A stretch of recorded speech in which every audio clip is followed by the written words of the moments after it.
Good evening, ladies and gentlemen. I've had a bit of an interregnum, but I'm back. I have new content coming on the way. Hopefully a series of live lectures coming up in the not too distant future, a couple of weeks. It's currently in the planning session. And in the meanwhile, since there's been a bit of a break while I've been busy doing many other projects, I've been pondering.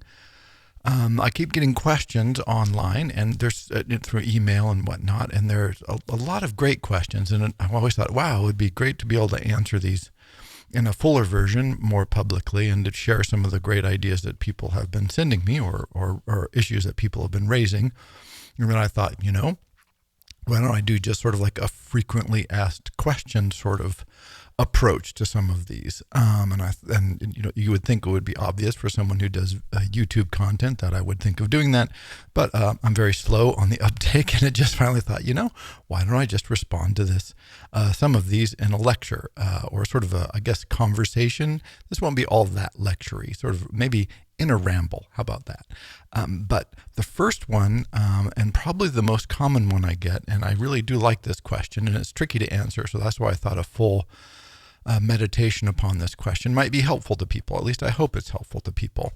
And this is, what is the best way to go about studying philosophy or the history of ideas, or sort of exploring the kinds of subjects that my lectures tend to cover?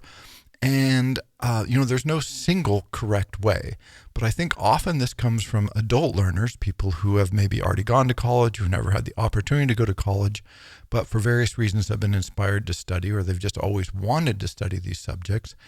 And now they're older, or they're along in their careers, or something has happened to trigger them, and they go, yeah, I really do want to do this.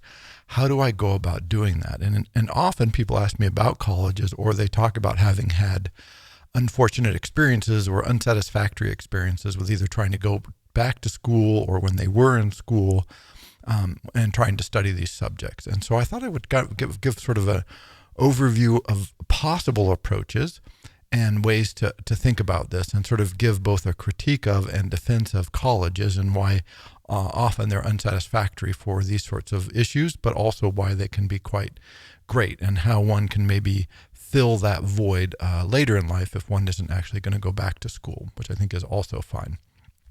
So what is the best way to go about studying philosophy or learning about the history of ideas?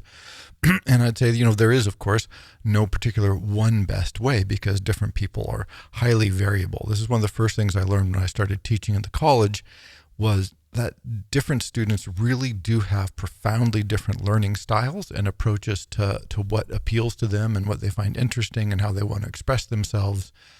And so to think of education or learning as a thing or a process, I think is really just quite inaccurate. And I think often people's frustration with college is more a frustration with their learning style did not match with the learning style of a school, or with a series of professors, or a department, or just an overall approach.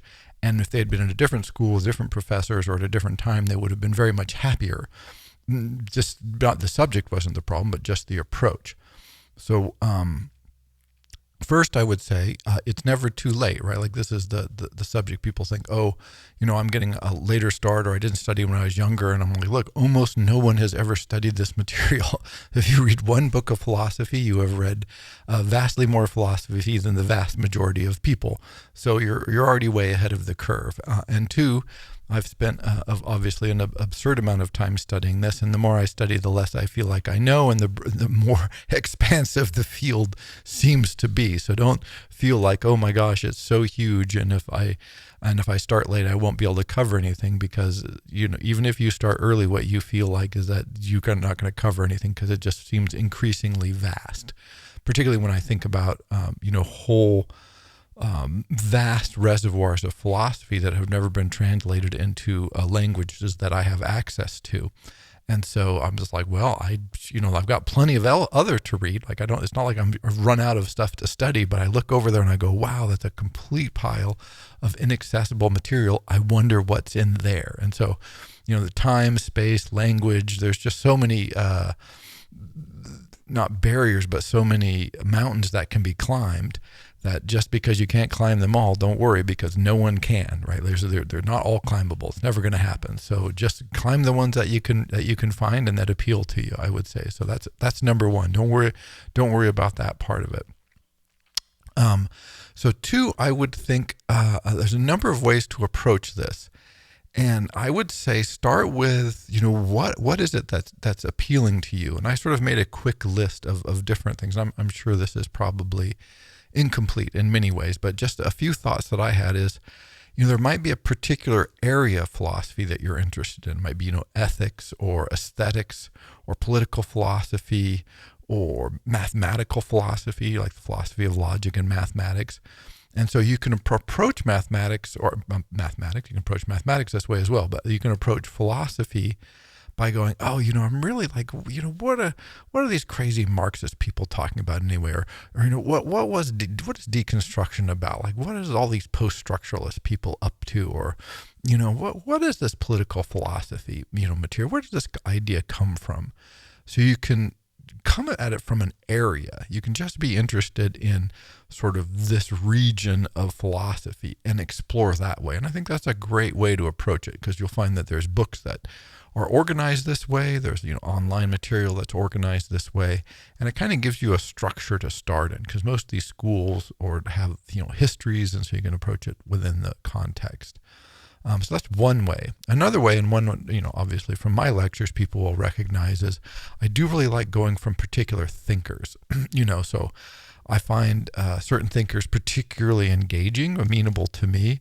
I was just talking about Simone de Beauvoir with somebody, and the more I was speaking about her, the more excited I got. And I'm just like, wow, she's just awesome. I got to go back and reread everything she wrote, right? Like this was my immediate sensibility. I think the other person got incredibly bored. But for me, I just kept getting increasingly excited because she's such a spectacular thinker. And the nice thing about doing it by the philosopher is, you can read biographies, right? Like this is a great advantage. If you like to read biographies, pick a philosopher, read their biographical material. And often this gives you a very good contextual insight into the questions they were interested in and why, and kind of the flavor of the questions, because political economics in ancient Greece is not political economics in 17th century France, right? These are, some of the language is the same, and because we translate, because again, the language problem is always there. Like we translate words from ancient Greek into the French thinkers translated them, and then they're talking about French ideas with ancient Greek ideas, and so it all gets muddled together, and it can be confusing, and it can obscure as much as it reveals. However, when you have the opportunity to read the life of a philosopher, you go, oh, this particular problem, maybe someone was, had farmland and was reflecting on, how the economics of farming or the economics of their region. And then you go, so this gives you a very concrete context in which, a thinker might be reflecting on the political economics of their time and place. And so this helps, for me at least, contextualize the ideas in a concrete world with very real problems that they're trying to address. And so A, I find people's the lives of thinkers fascinating, so I find that motivating, and B, I find this concrete setting very helpful. Another approach that people can take, and I think is very helpful, is to look at a particular period and go, okay, here's what were they thinking about in 3rd century China? What was going on? What were the thinkers there? What were their influences? What was going on? So it's like a sort of a bigger version of the biography school, but it's just going through a historical period, maybe a dynasty, or like the Enlightenment. I read a book on the Enlightenment, like a 600-page book on the Enlightenment a while ago, and I realized that I had read almost all the books that the guy was citing about the Enlightenment, and I thought, okay, I need to stop reading books about the Enlightenment. I just have to stop, right? Stop reading books about the Enlightenment, read about something else, because I as soon as I see one, I go, I want to read that, because I just think it's such a particularly fascinating period. And of course, there's the Scottish Enlightenment, the English Enlightenment, the French Enlightenment, the influence of the New World on the Enlightenment thinkers. So, there's just, it's just, is it in art? How did it influence philosophy? How did it influence language and the arts and government and politics and social reform? And it just goes on and on and on. It's just sort of almost this infinite subject in and of itself. But at some point, I don't know if I've ever clarified. I'm never quite clear. I'm learning anything about the Enlightenment because it just gets bigger and bigger rather than smaller and smaller and more coherent in my mind. So, but it's great to pick a period that you find appealing. Sometime you're interested in some place, and then that mixes sort of the biography and historical elements. Another approach is to look at a sort of, I think of it as a river, like a river through time of thought. So this is looking at the traditions. So if you read Plato, which of course you always recommend, and then you read the Neoplatonists, and then you read the influence of the Platonic and Neoplatonic ideas, and this works in Western culture, what you'll realize is like, wow, that was a hugely influential tradition. Like, oh my gosh. And this will cover a long span of history.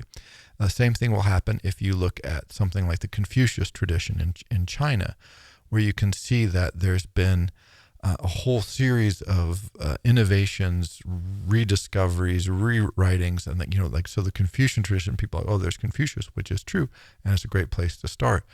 But the millennia of thinkers and reformists and reimagining of Confucius thought that has gone on throughout the history of China is quite a fascinating river of ideas and concepts that have been spread and shared and developed over time. And what happens is you kind of get this much richer sense, at least to me, a much richer sense of the core concepts that Confucius or Plato or whatever tradition is that you're looking at as it evolves. And you go, oh, I don't think Confucius ever would have maybe argued that, but I can see how this is a logical development given the environment, 500 years later or 1,000 years later, in which this is being explored or developed or refreshed or rediscovered, which happens repeatedly.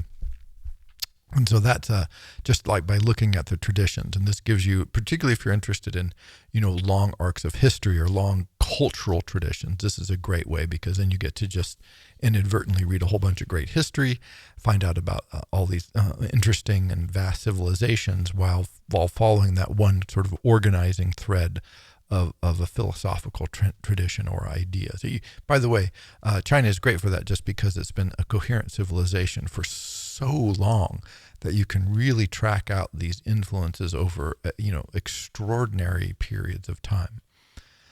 And then finally, another approach, I'm not sure this is the only ones, but these are the ones that appealed to me, that occurred to me kind of quickly, was by topic. I was just reminded to go, AI, artificial intelligence, is all in the news right now. And so it seems like, wow, what are the sort of ethics, philosophical concepts of artificial intelligence? So there might be a topic that appeals to you, and you can go at it that way and go, oh, yeah, what are the implications of the ideas of the ethical problems, the, sort of where does all this go? I don't know.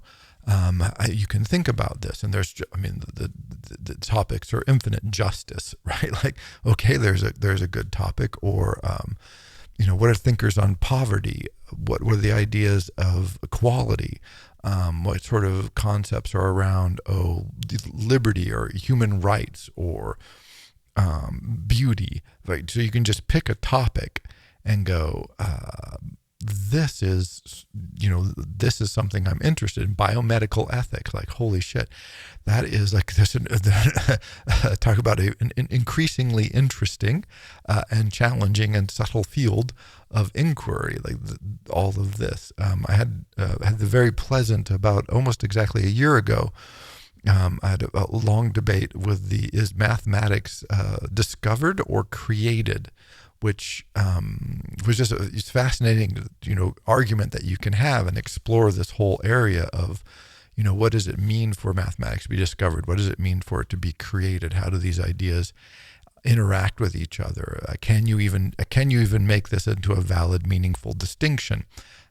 what writers have talked about this, right? So you can kind of explore it that way. And then one more that I guess I should mention is, although this is almost like the particular area, which is where I started, there's also schools of philosophy, right? So there's been some philosophical schools. I tend not to read that way, but it is one way you can go. So I guess, so again, do you have your areas of philosophy, justice, aesthetics, logic, ethics. You have your particular thinkers, which is sort of the biographical approach.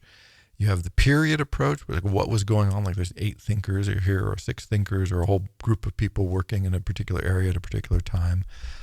There's the tradition, which is the evolution of a core set of ideas, Neoplatonism or Confucianism or Taoism over a long run. And then there's topics like specific either contemporary or historical issues that seem germane to you for some particular reason. Another example on that one that I can give is, oh gosh, his name just escaped me, but there is a German thinker. He was a classicist who was responsible more or less, I don't know individually, no individual, but he was certainly a big impetus for the notion that the Greeks were white. And a lot of the racist ideology and ideas that come up evolve from him. It's not entirely this guy's fault, but he had this idea that the Greeks were white, which is hilarious because this is a silly idea, a historical idea. But if you actually go back and look at the topic of this sort of identity issue in its origins with these sorts of thinkers, often in Germany during the sort of, I guess it would be late 17th century, what you'll find, early 18th, is as a topic, it's fascinating because you see so many of the errors and just fundamental ideas laid out wildly incorrectly, and yet today they still influence our thinking. So that's the kind of thing when you look at particular topics, you can often find these nuggets, particularly at the origins of ideas and concepts. You go, oh, well, that's just, crazy or obviously wrong-headed, or this person had a reasonable thing, not in this case, but often these early thinkers have reasonable ideas based on limited evidence and what they had available at the time. And you go, oh, I see how they derived that. And that's perfectly reasonable given what they knew, but, extrapolate more knowledge, more insight. So, yeah, so you can look at areas of philosophy, thinkers, periods, traditions, and topics. And there's just a couple of different approaches. And I really suggest, whatever you find most interesting and appeals to you, just, go that. If you like reading biographies, go with particular thinkers. If you really are interested in history, maybe goes with periods or traditions.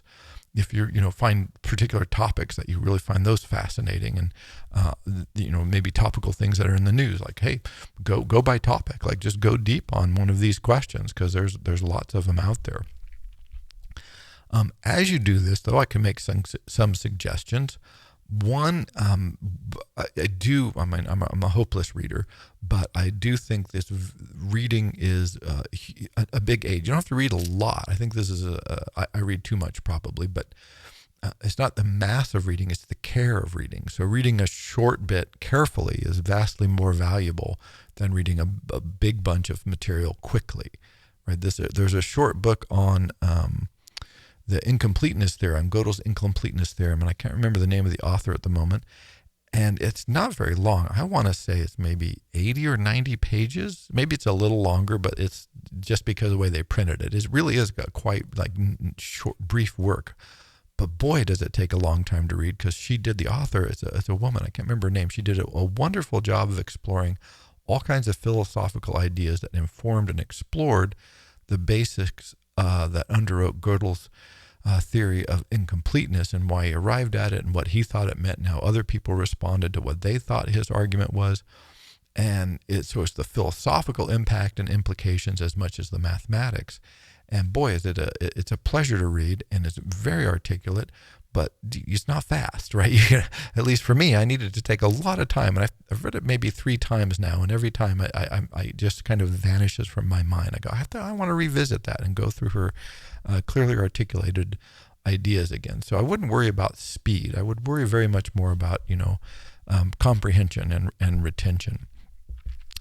And second, and I've mentioned this before, is take notes. It'll all go away. This is why I forget things. I forget things I take notes on too. But if I take notes and I write them down, then I'm very much more likely to retain the information, even if I don't reread my notes. There's a lot of research done on this, and it's pretty clear it works for most people, that taking notes is very helpful. Now, so this is just, pick a subject, pick an area, get going, and pretty soon, you'll be in pretty good shape. Now, on the college front, this is a great way to both study and not study. College is a challenge, I think, particularly for returning students, because I think much, if not most, of what you learn in college, at least for me and many of the people that I've spoken to, it does not take place in the classroom. The classroom is just sort of it gives you material to chew on. Even if you dislike the professor and you think class is boring, but you might read, you're probably going to read something you wouldn't have otherwise read, and you have to think about it because you're going to have a test, you're going to have to write an essay, you're going to have to give a presentation in class, something like this. So you have this artificial environment that forces you to do work that you otherwise wouldn't do. And you combine it with, it's kind of I like to think of it sort of when people come over to your house, all of a sudden you think, oh, I better clean my house, right? You get new eyes. You see it new, I got to clean, I should pick that up. But if it's just you don't have to worry about it. College has this sort of continual semi-public expression where you're continually exposed to other people who are going to rate your writing or your speaking or your performance on tests. And so it gives you this sort of extra, that sort of public drive to do well. And so it's just a spurred activity. And I think that can be underappreciated, because I think that's a very common element that gets oh, I don't want to get up and go to class. Oh, I got to go to class. If I'm going to class, I don't want to be an idiot. All right, okay, I'll look through my notes one more time. And that sort of element is there. The other thing, which I think is even more important than that, is the opportunity to spend time with other people who are theoretically at least interested in these subjects. And so you go to class and there's some problem and you're like, oh God, I hate this class. The professor's boring. We have this big test coming up. Let's go to the coffee shop and see if we can't, outline some notes to figure out how the hell we're going to deal with this. And we don't want to, because the class is no fun. And just that process of sitting down with one or two or three people and, working through ideas it just gives you the sense of what you're doing is valuable. Like I said, even if the class is bad. And helps you, and then you get the amazing insights. And I think this is, I can't overstate how important I think this is. That if you put 3 or 4 people who are actually thinking about something together, I mean, wow, the insights people come up with, things that I wouldn't think of in 1,000 years. And I go, oh, or they'll challenge an idea, not like an argument. That's not like oh, you're right, I'm wrong, or I'm wrong, you're right kind of thing. But in the sense of going, oh yeah, you see it that way. Oh, I was kind of thinking, I was thinking of it this way. And you go, oh wow, that's just, that's like a new dimension to open to my mind on a subject. And so when you get to interact with people who can challenge your ideas, give you better examples, just give you insights that you wouldn't have had, see something in a text that you completely overlooked. I mean, this is where I think the depth and, I guess motivation, at least for me, really comes from, because this is the sense of learning, and it doesn't take place necessarily in the classroom. Like I said, that's just the sort of excuse that forces you to work on this material that you theoretically want to work on anyway. And then it's those interactions outside of class that often go on much longer than class would ever go on. Is I think of much greater value. And that is the part that's easy to miss when you have either remote education or remote learning, or when you're like, oh, I'm just going to go to class and I don't have time to hang out because I have a job, I have a career, I have a family. This is the problem of the returning student. I have a full life already, and I don't have time to stop and spend 4 hours arguing about what Kant meant by the prolegomena to any future metaphysics, right? 4 hours, good. That's a 4,000 hour conversation. But, this just, all these subjects that come up and all the tangents and all the bizarre ideas and sidetracks and insights and laughter that can come from exploring this. And I always say that, there was a few core people. I would not have made it through graduate school without these people, because it was their ideas and support and editing and insights that really helped me grow and expand my mind. Steve, Donia, Young Sing, and Elizabeth, right there's the list. Those people were really crucial. Probably wouldn't have made it without them. In fact, almost certainly wouldn't have made it without them. But besides just graduating, they really helped me open my mind and see different ideas. And so having that opportunity to explore is what I think is key.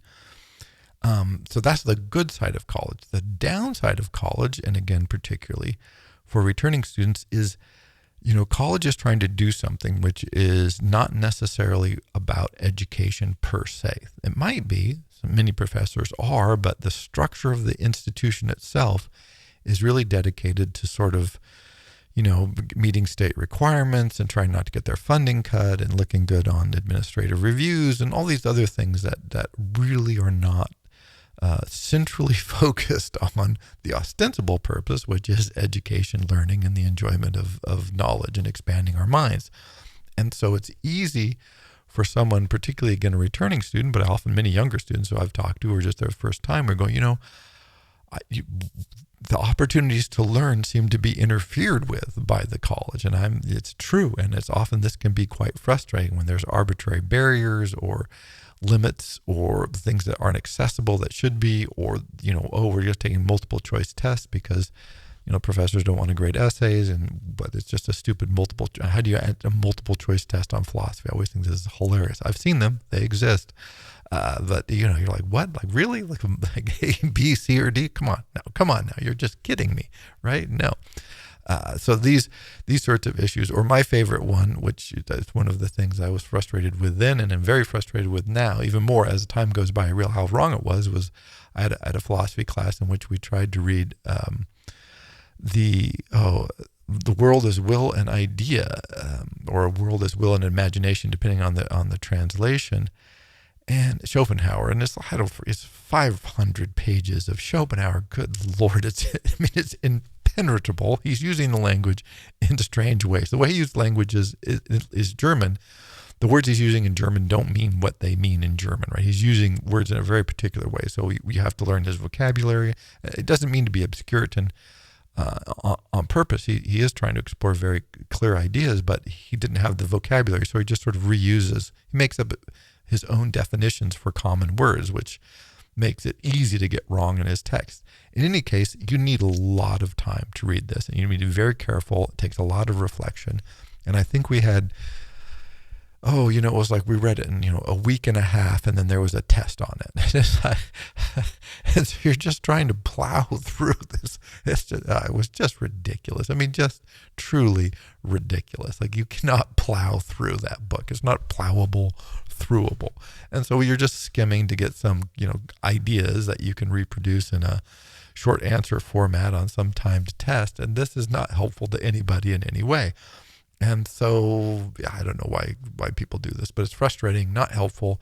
And I think it's very off-putting when someone's like, oh, no, I really do want to learn this book. And you go, well, what am I supposed to do in a week? Right? I want to learn, but you're giving me something that's not learning oriented. And so I understand people's frustrations when they encounter this.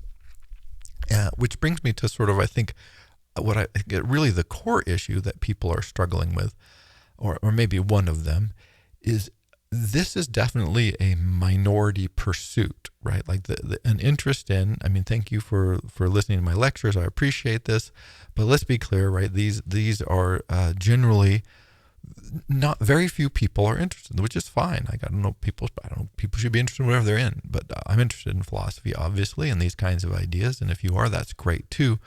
But what happens is it's easy to feel very isolated because most people are not really reading books on philosophy or thinking deeply about philosophical questions. They don't want to spend time trying to, understand the nature of aesthetics and how it influences our perception of the world, right? Or phenomenology, or, all these great areas and subjects and concepts, or, look, I always run into Taoist ideas or moments when I think we should use Taoist ideas. And I go, look, there it is again. Chuang-Tzu should be here. We'd be so excited, right?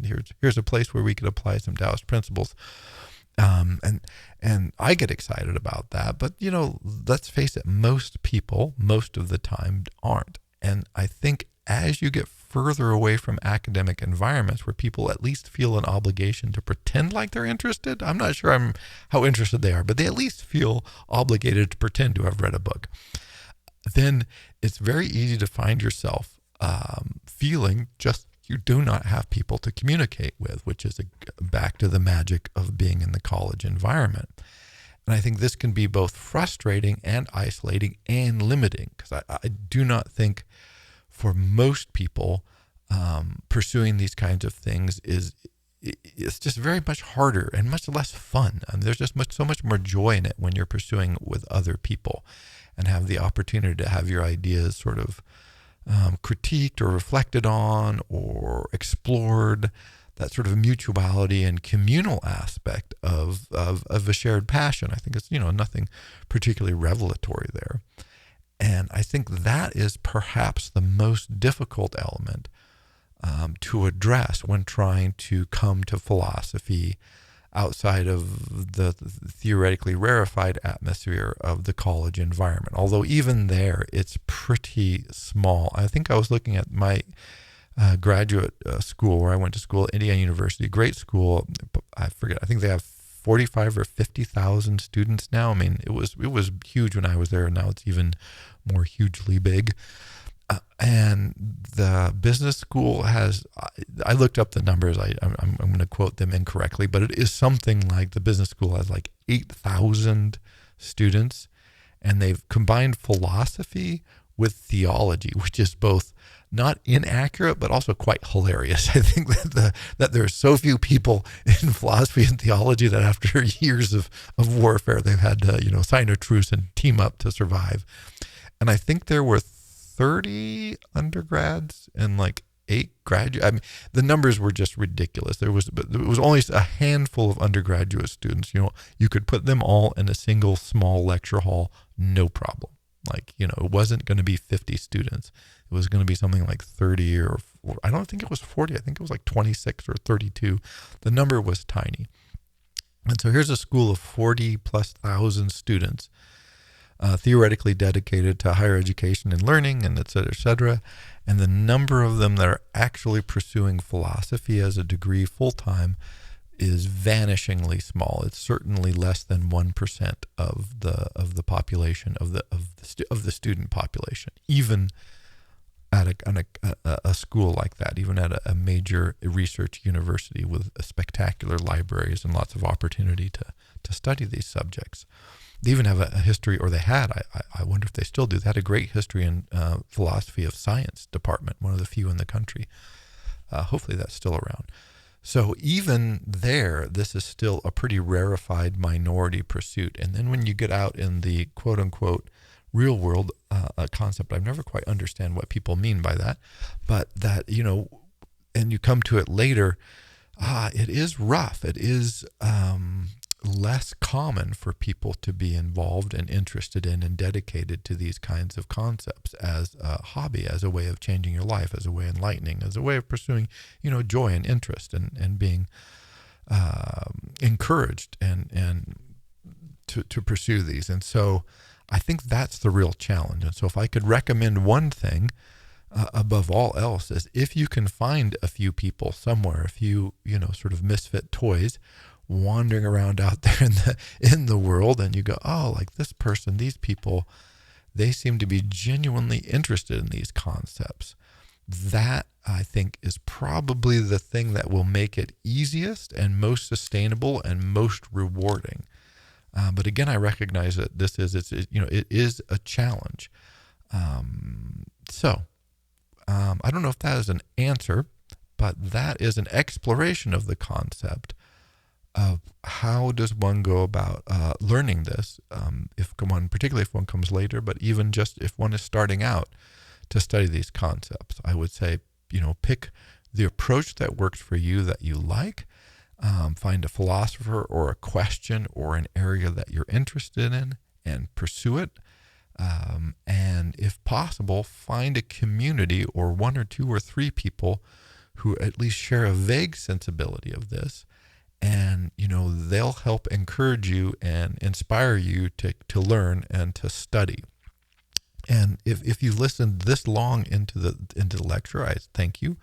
And I am trying to put together. I'm trying to figure out how to do this. I'm thinking, I'm not a big believer in remote learning, says the guy who does lectures on YouTube. But I think there's a certain inspirational element that I can provide through the lectures, and an introductory element, and that works.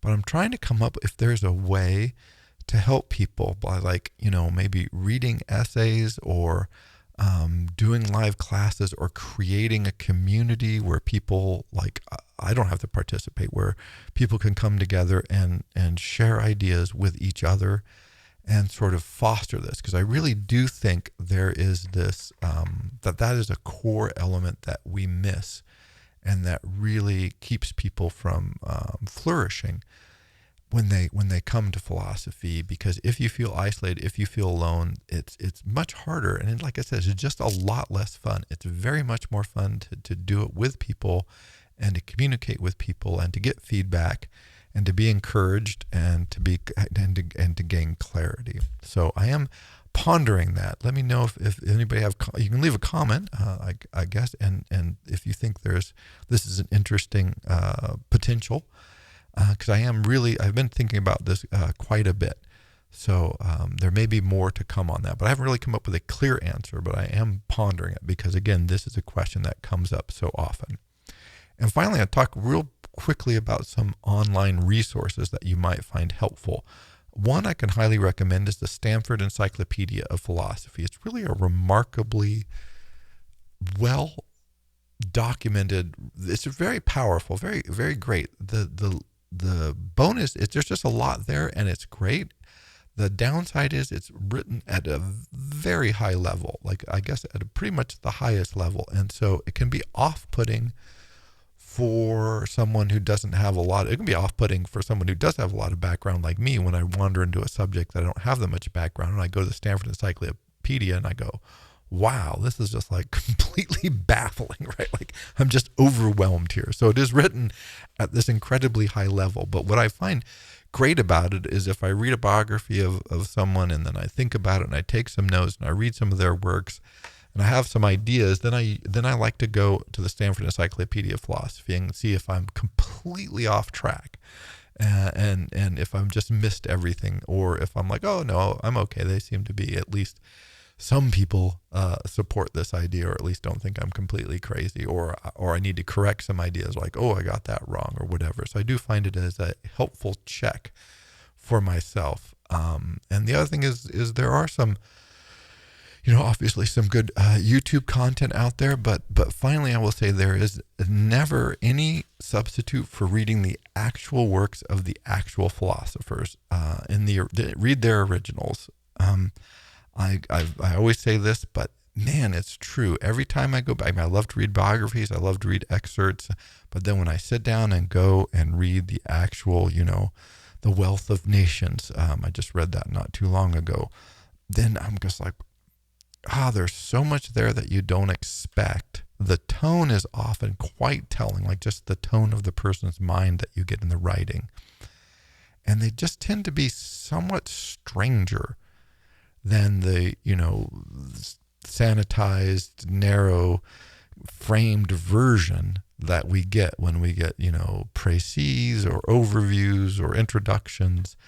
And so really take some time and, read the histories, read the biographies, do, whatever appeals to you. But, stop every once in a while and pick one of the key works or a section of a key work, break it down and read the whole thing. Don't read the whole world of will and idea. Good Lord, it'll kill you. But, read a paragraph or read a famous section and go, oh, here it is. Here's the actual thing. And if you do that, now you really are this tiny percentage, because even people who are interested in these things rarely actually get around to reading the work itself. I'll leave with a quick anecdote on that. In my dissertation defense, it was a shit show. It was a complete nightmare. One of the professors, and I had translated a section from Marx's Das Kapital, so sort of famous work. and it's like it was from page 5 or 6 or 7. It was early. So this was not some deep, obscure passage. It was right there early in the work. And the Marxist professor on my dissertation committee said that was not in Das Kapital, that the passage that I had translated from Das Kapital was not there. And I didn't know what to say to that. And when I talked to some people later, it turns out that he either probably really hadn't ever read the whole thing, or he did read it, but he was just sort of reading it for the highlights, right? For the things that you recognize, the things you're expecting. And that for some reason this passage had jumped out to me, that he just said, no, it's not there. He just refused. It was so strange to him that he just refused to say that was in the book, which was a very interesting moment, educational and terrifying at the same time. And so it's always stuck in my mind as a reminder, like, when you go back and read something, it's like, oh, I forgot that was in there. Like, this passage is so strange. And so, weird. Like Plato, by the way, or Socrates, both of them there's some passages where, like, what are these guys talking about? This is just madness. Like, and you never get that sense of how crazy some of these people are, how just provocative or insightful or amazing or beautiful some of these passages are, until you sit down with the original work, and it's really, that ends up being the core of what spreads and what makes these ideas work and live for hundreds or thousands of years, is those original works that speak to us, and I think is what motivates us to pursue these kinds of studies. So, frequently asked question number 1. I hope that was helpful.